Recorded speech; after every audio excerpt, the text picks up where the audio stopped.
On Saturday, a lot of my Twitter feed was either laughing at or bemoaning the announcement of an upcoming AEW match, sponsored by the Texas Chainsaw Massacre video game, including of all people, Jeff Jarrett and Jeff Hardy. Why they haven't included Chuck Taylor, the man who originally introduced a chainsaw to AEW last year, is beyond me. But anyway, this is the latest of a recent trend of specific matches having sponsorships attached to them, with some being more successful than others. Brand sponsorships are no new thing in wrestling, with every WrestleMania in recent history being announced as presented by Snickers. At both WrestleMania and SummerSlam this year, WWE had some brand-sponsored matches where the only real difference was on-screen ads for the product, as well as ads on the LED barricades and ring apron. While these might have taken some getting used to, they are fairly harmless once you can focus on the match. They also kind of remind me of any time I've tried to watch Lucha Libre, and I'm completely distracted by adverts playing on the big screen behind the action. Sometimes though, the brand has more influence on the match itself, to some fairly mixed results. Admittedly, this was less of a brand deal and more of a part of the match, but at this year's WrestleMania, KSI entered wearing a giant Prime Bottle costume for his mate Logan's match with Seth Rollins. One thing I couldn't stop noticing was the fans behind KSI who couldn't see the ring for most of the match, as he largely stood in place waiting for his moment to interfere, leading to him showing some classic British politeness by kneeling down so the fans could see better. A more egregious example of a brand deal getting too involved with a match came at Backlash 2021, when The Miz faced Damian Priest in a match sponsored by Army of the Dead, a film starring Dave Bautista. With WWE shows still taking place at the Thunderdome, WWE could pull tricks that you couldn't necessarily in front of a live crowd. Before the opening bell, an army of zombies arrived from all angles of the arena, even under the announce table, trapping Miz and Damian at ringside, leading to the two opponents having to fight them off together before fighting each other.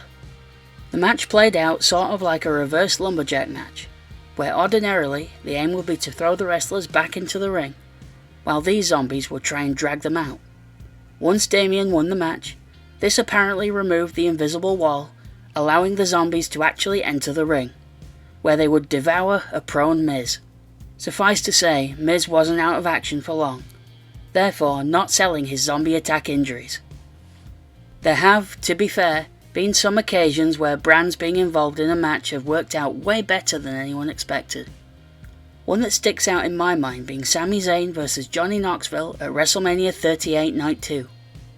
While this match wasn't explicitly promoted as sponsored by the recently released Jackass Forever movie, it played out like a clear nod to many of the more famous aspects of Jackass through the years, even including comical weapons never before seen in a wrestling ring, that I won't spoil here, as if you haven't seen this match, you really should for yourself. This match was regarded at the time to be one of the highlights of a WrestleMania weekend that also featured the long-awaited in-ring return of Stone Cold Steve Austin. That's high praise. Of course, AEW has also had its ups and downs with sponsorships, perhaps the most infamous one being the Barbed Wire Everywhere Shark Cage match from the July 20th, 2022 episode of AEW Dynamite. The match featured Eddie Kingston and Chris Jericho settling their lengthy and violent feud, but members of the Jericho Appreciation Society were also held captive in a shark cage in the crowd. Shark cages have a long history in wrestling going back decades, in which usually a heel manager or an ally of the participant in a match will be suspended over the ring or placed on the entranceway in a small cage to prevent them from interfering. One of the more famous ones, also including a brand deal, occurring in WCW, where of all people, RoboCop would come to the ring and pull the bars of the cage open, allowing Sting to make a save. Despite the history of shark cages, this was AEW's first and hopefully last try with the gimmick, which they were doing as part of promoting Shark Week on Discovery+. The match was a spectacle in itself because of the violence involved, but things fell apart when Anna Jay and Ty Mello attacked the keeper of the key, Ruby Soho, lowering the cage to the ground and attempting to bail her faction out. The problem came when Ty couldn't unlock the door, causing the JAS to have to slip through the bars, nearly missing their cue and making the whole thing look bad. Thankfully this year, AEW promoted Shark Week less gimmicky by having a dude in a shark costume. Annoyingly though, former WCW and TNA wrestler Shark Boy was backstage, but didn't appear on television. He could have at least made a cameo, giving us a shell yeah or something. AEW has also had some fairly effective cross-promotions as well, to be fair. On the October 30th, 2019 Halloween episode of AEW Dynamite, an episode weirdly sponsored by, of all things, Rick and Morty, the Best Friends would come out for their match with QT Marshall and a pre-Dark Order Alex Reynolds and John Silver in Rick and Morty costumes, being announced to the ring by co-creator of the show, Justin Roiland. The crowd were also included in this, all being given Rick or Morty masks to wear. Given the, let's say, eccentric nature of the Best Friends in general, with Trent at this time having a question mark in his name, so I guess I should be saying Trent? They felt like the perfect characters to be part of this cross-promotion. As this was largely an enhancement match, it and the cross-promotion were largely inoffensive, and were never really referenced again.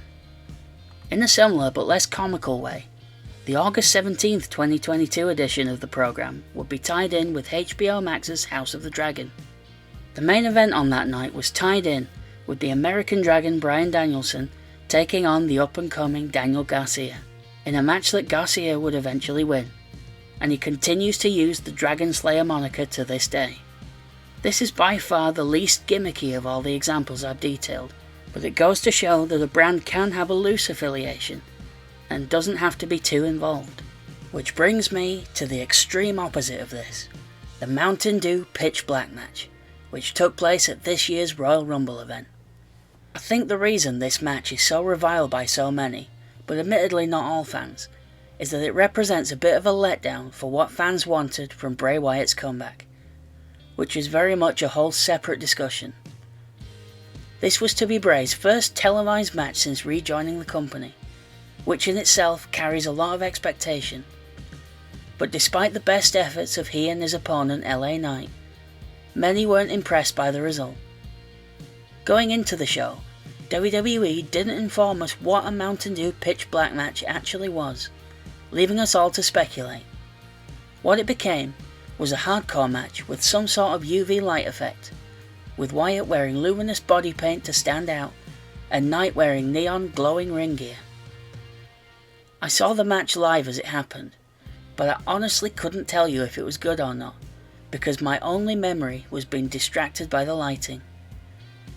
WWE has never learned that nothing good comes from messing with the lighting during a match.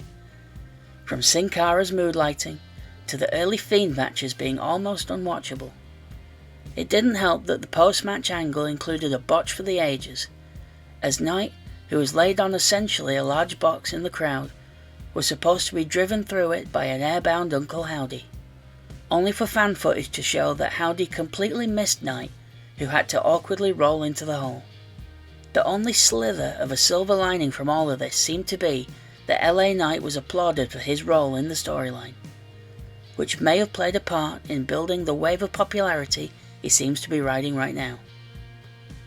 It seems to me, looking at all these examples, that brand sponsorships can have a place, but they can also look bad when incorporated into the match too much.